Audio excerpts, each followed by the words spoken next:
Hi everyone!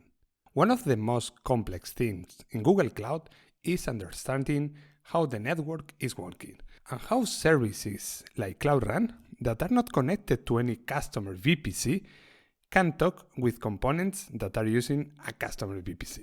To solve this issue, there are two possible solutions. The first option is based on a public IP in Cloud SQL, and after that, cloudrun will talk with this public IP.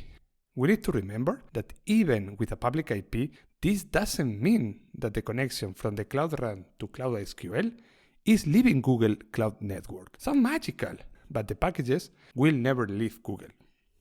The second way to do that is using an internal IP in Google Cloud SQL and connecting cloudrun to the database using this internal IP. The problem here is that, as you know, cloudrun has not a user VPC because it's considered a serverless component, but yes, an internal Google Cloud VPC that will be invisible to us. Then, to be able to connect the two components, we need to create a serverless VPC connection via private IP. This sounds super complex, but it's simple, and today we are going to learn how to do that. But we are going to learn how to do that in a real environment, not a fake laboratory. We're going to change a database with a public IP connected to cloudrun to use a private IP in our time tracking tool, Climora. Let's start. The first thing that we're going to check is our cloudrun application. As you can see, this beautiful tool is deployed, and when we go to connections, we will see that the Cloud SQL is there and that currently we don't have any VPC connectors. Now, if we go to our Cloud SQL database, we will see that this database is using a public IP to accept inbound connection. And the last step is serverless VPC access that we will use to connect our cloudrun without user VPC with the Cloud SQL.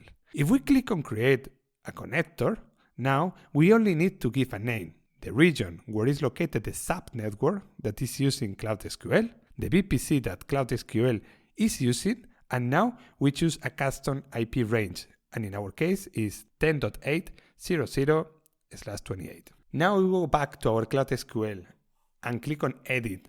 We go to Connection, click on Private IP and choose our VPC, default in our case.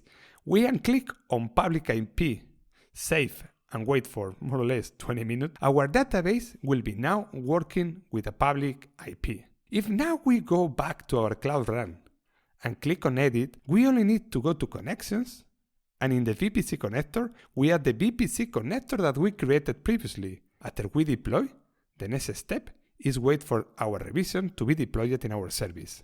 If we now open our page stg.climora.com, magically everything is working. And how beautiful is Climora. Today we have learned how to connect a serverless component like cloudrun with an element with a VPC, and to do the magic we need a serverless VPC connector. I hope that you have enjoyed. Remember that in Encadev we are here to help you, and in case that your company has any kind of issue, we can help you. Don't forget to click follow and please like this video. See you next time.